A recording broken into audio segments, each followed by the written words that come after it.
All right, on this installment of Liberty Music, happy to be talking to an individual from the group Cannabis Corpse. I'm talking to Phil. How's your day going so far there, Phil?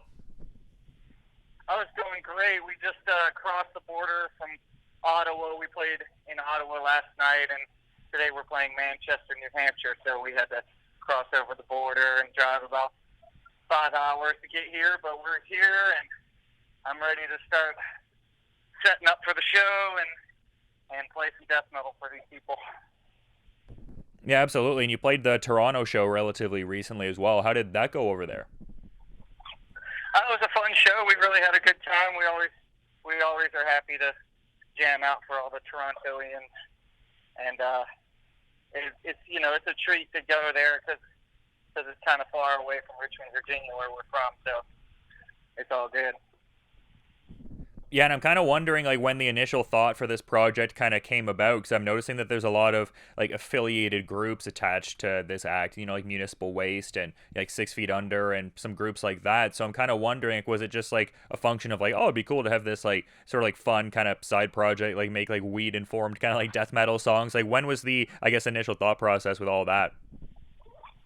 Well, the initial thought process was when my brother and I were 17 years old, and we thought of the name Cannabis Corpse and thought that it was a really funny name, and we love Cannibal Corpse and we love death metal, and so we decided that name would be a good way to kind of like be different from the average death metal band out there, and we decided to go with that for our band name, and the whole gimmick and name and stuff just seemed like a clever sort of different thing to do other than your typical death metal band name.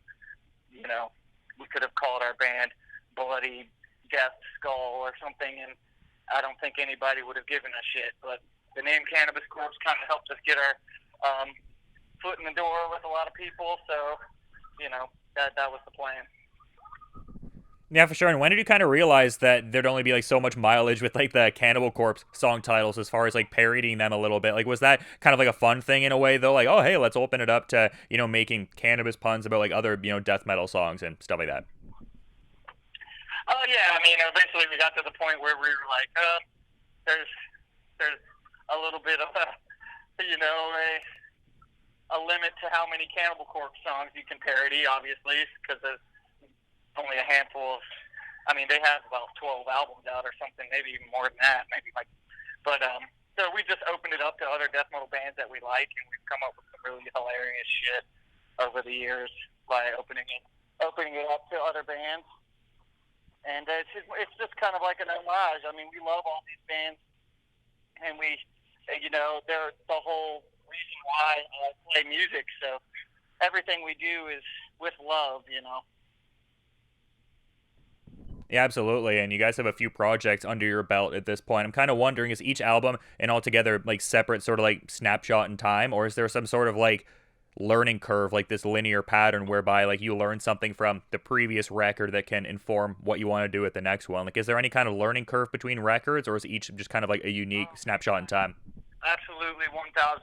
Yeah, we've been self-producing our records since the very beginning, so obviously with every single album we learn a thing or two about music production and things to do and things not to do, and over the years have sort of developed things to where they are now, and I've graduated all the way to the point of producing the new Municipal Waste album and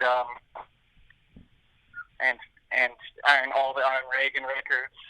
So I feel like I've gotten to a point where I'm pretty confident in my abilities as a music producer, and I think it's a good thing. Yeah, absolutely. And I'm kind of wondering, like, sometimes I would imagine people think maybe you're like almost like a cover band or something like that. Like, how often is that kind of like a weird quandary you have to reconcile with in a way? Like, obviously, Cannabis Corpse, great band name and everything like that. But is there some kind of thing where it's like, oh no, we write like original tunes and stuff like that. We're not like a tribute act or like a parody or anything like that. Like, is there some kind of like weird quandary in the name, or do you guys still kind of like dig it and that's not like a thought you ever had? I think at this point, people kind of know what we're about and have heard of us, and kind of get the attitude and vibe of Cannabis Corpse. I feel like the cover cover band uh, mistake hasn't happened in a very long time. I feel like we're finally to the point where Cannabis Corpse is its own entity, and people understand why we're called Cannabis Corpse and what we're all about. Yeah, and I was seeing in a different article that like there maybe isn't as much weed smoking going on, but there's still like the abiding by the weed etiquette and stuff like that too. Do you find there's like a lot of that where like you'll interact with fans and they want to like get baked after the show or whatever, and you're like not feeling it as much? Is there anything like that? I still smoke shitloads of weed. I mean, you know, I'm a, I'm never gonna get tired of smoking weed. It's just how I self-medicate. Obviously, I would probably go insane if I couldn't smoke weed and just like turn my brain off for a little while because that thing up that my brain is fucking overactive as it is. So it's just like I need a way to kind of sedate myself, and pot is gonna be there forever because alcohol is a little too I don't know, punishing to my body, and the hangovers are getting worse and worse. But I can smoke weed and not have to worry about waking up the next day hating myself and stuff like that. Yeah, the group is interesting though because like not a lot of death metal bands come out overtly talking about smoking weed necessarily, but like a lot of the people I know who listen to death metal more often than not do smoke weed. Why do you think that's not more of a fixture in certain death metal songs just cuz maybe they think it doesn't like jive with like the ethos of like you got to be like super brutal, maybe smoking weed is like in a normative sense like a relaxing kind of enterprise. Like why do you think that's not out there more? Cuz I find that to be a curious sort of thing. Well, I mean, weed goes hand in hand with music, all kinds of music, every type of music. And there are bands that take themselves way too seriously and can't have a little bit of humor, but I'm not afraid of injecting a little humor into my music. I take a lot of time to craft these songs and try to make the albums as good as possible. And I don't think there's any sort of difference in the love that I put into my music than any other band out there. And it's just, it's like I said before, it was just a way to set ourselves apart from all the tons and tons of death metal bands that are out there. Yeah, for sure. And I understand that you reached out to Cannibal Corpse bassist Alex Webster at one point, trying to like figure out like what's in his rig and stuff like that. Have you got like a pretty close tone to like what Alex Webster brings to the table as of yet? I think so. Yeah. I mean, over the years, I've sort of developed my own sound as well. I mean, in those early days, you're a kid and you just sort of like want to emulate your heroes at all costs. So that's when I was asking Alex what he was using and stuff to kind of have a starting point tone-wise. But over the years with playing with Municipal Waste and Iron Reagan and, you know, you play so many shows live, you just sort of develop what you like to do and stick to it. Yeah, absolutely. And I mean, it was pretty cool that you had the Chris Barnes cameo on From Wisdom to Baked when he was on the song Individual Pot Patterns, which is a great death pun as well. And you also got to smoke weed with Chris Barnes. So how was that whole experience? Barnes was a pretty cool dude. I mean, we did two albums for 6 Feet Under. I wrote and recorded the entire album, Crypt of the Devil, which was a 6 Feet Under album. I think it came out in like 2016 or something, because our relationship had developed to that point where I was like, hey, I'll just write and record a whole album for you. And I feel like pretty good with that album. It has all these solos by Brandon Ellis, who's in Black Dahlia Murder now, and so all the solos on the album are ripping. And yeah, I think the album turned out pretty good. But after that, sort of Barnes just sort of ghosted me. He didn't talk to me anymore. I think it has something to do with ripping me off for money, and so I think he's ducking, laying low because he doesn't want to pay me. Oh, true. I didn't know about that. Sorry, man. Didn't mean to like drudge up anything necessarily. No, I mean it's whatever. He has a bad reputation. Everybody in the music scene sort of hates him. So I was giving him the benefit of the doubt and kind of like putting my best foot forward with him, and then he proved the rumors true.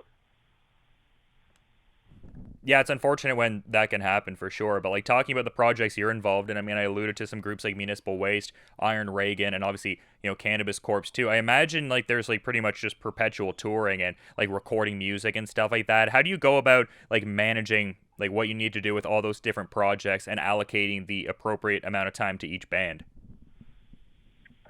I just get up in the morning and every day work until I go to sleep. I don't really have any downtime. I try to schedule all the shows very far in advance, so there isn't any sort of like overlap or double bookings. I mean, sometimes can get kind of complicated, but I just generally just work every day and try to stay busy and out hustle all the other bands out there. Yeah, absolutely. And I noticed there's a new record, on the horizon and everything like that, and a pretty good cryptopsy pun playing off None So Vile. You've got Nug So Vile. So, what's the process been like getting that record together? Like, when can we expect Nug So Vile to come out via Season of Mist? I think the first announcement and single will come out somewhere at the beginning of September. And yeah, I'm very happy with this new album. We actually have Corpse Grinder from Cannibal Corpse doing a guest track. We have Brandon Ellis from Black Dahlia Murder doing a guest solo. And we have artwork with the returning Carl Wilson. And I think that everything turned out really good on this album. We got it mixed by a guy named Garrett Pritchard who did Gruesome and Exhumed and also Goat Horror. And so it sounds very old school. We actually ran the album through a tape machine to give it that sort of old school death metal sort of tone. And I'm very happy with the way it turned out. Yeah, and I'm kind of wondering, with it being a cryptopsy pun, is there any effort to get Lord Worm to do a vocal cut on the record? I wish. I fucking am a huge fan of Lord Worm. I wish. I don't know Lord Worm, or I don't know anyone in cryptopsy, so guy, can you get him in touch with me? I mean, I wish I knew Lord Worm. I mean, I feel like he would be a great interview. He seems like a very compelling character for sure. But it seemed like a little while ago, like earlier in the year, you guys were pretty stoked with, playing St. Vitus and everything like that. Like you called it most legit metal venue on the earth. When you're like out there touring and stuff like that, are there any other kind of venues that have any special significance for you? There's shows there's festival shows out there like Hellfest, Brutal Assault, and there's shows that Municipal Waste gets to play every summer. Hold on a second.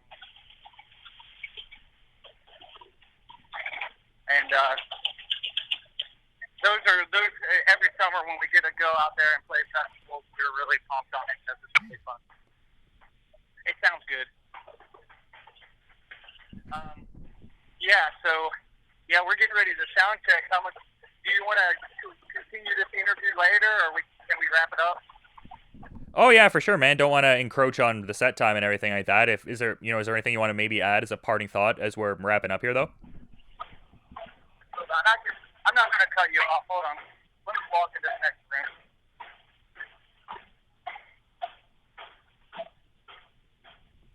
Okay, yeah. All right. So, anything else you wanted to ask me? Just kind of asking about the new record and stuff like that. So good to get some insights on that and everything like that. But oh yeah, well yeah, we kind of branched out to like some bolt thrower titles and like cryptopsy, and there's a smorgasbord of old school Florida death metal bands that we pick and choose from now. We just generally go with the funniest titles, and if they make us laugh, then we know they're a keeper. Yeah, and there must be that friendly kind of rapport in the band too, like everybody kind of being like a bit loosey goosey with it. But is it kind of like a hard thing to like go back and forth between like, writing songs that have like a humorous kind of flair to them, but also them being like functional, like enjoyable, kind of like death metal songs in a way? Like, is there any kind of consideration in that regard, like any kind of, I guess, meticulous writing process to sort of get both of those elements in there evenly, or not so much? Well, we generally start with the riffs and the song structures and the drums, and we kind of compose the songs that way, and then the lyrics kind of come last. And I try to inject as much humor but I want it to be brutal and scary and like gory and bloody, just like Cannibal Corpse. You know, I don't want to. I try to tread water between the two things. Um, you know, it's one of those things where it's like I can either be super funny or I can be super brutal, and it works for for Cannabis Corpse. So I don't feel any pressure to be particularly hilarious. I just know that just the name alone and the vibe alone is enough to kind of like make people chuckle and like get into it. Yeah, absolutely. And I'm also kind of curious how you guys came to be in the BBC film In the Loop, because that seems like an interesting little anecdote. Oh yeah, that was a long time ago. That was in the very early stages of Cannabis Corpse, and our old, one of our old band members had a friend that was looking for someone to be in the movie, and we just so happened to be available. So we drove up to Washington D.C. and shot a scene with Amy Schlumsky, or I can't remember her name, but she's in the show Veep now. The movie was basically the show Veep was basically a spin-off of that movie, the HBO show. So I guess it was a pretty successful movie in the UK and stuff, and it's pretty crazy. I was in a hotel room in Mexico City, and that movie was playing in my hotel room, and I saw our scene like right there in the hotel room in Mexico City. So that was a pretty unique moment. Yeah, is it kind of like what Ace Ventura was to Cannibal Corpse? Like, was In the Loop what that version for Cannabis Corpse? Well, it takes it takes the Cannabis Corpse angle to the next level, that they've been in a movie and we've been in a movie. Yeah, it's very meta. I kind of enjoyed that for sure. But you've been great with your time, man. I'm kind of curious if there's anything you want to sort of add as we're wrapping up here, though. Yeah, just thanks to all the fans out there. Keep smoking weed and keep your eyes out for our new album coming out later this year, Nug So Vile. I'm sure anybody that loves to smoke on reefer and listen to death metal is gonna dig it. Yeah, it'll be interesting to hear the recording. Probably like a long way in terms of progression from like the shithole apartment in Oregon Hill, that Richmond, Virginia neighborhood, eh? Oh yeah, big time. Well, thank you very much, man. Yeah, no, it was great talking to you, man. And yeah, people should check out Cannabis Corpse on all relevant platforms. And like you said, keep the eye on the record. Thanks for your time, Phil, and best of luck with the show tonight. All right, thank you very much.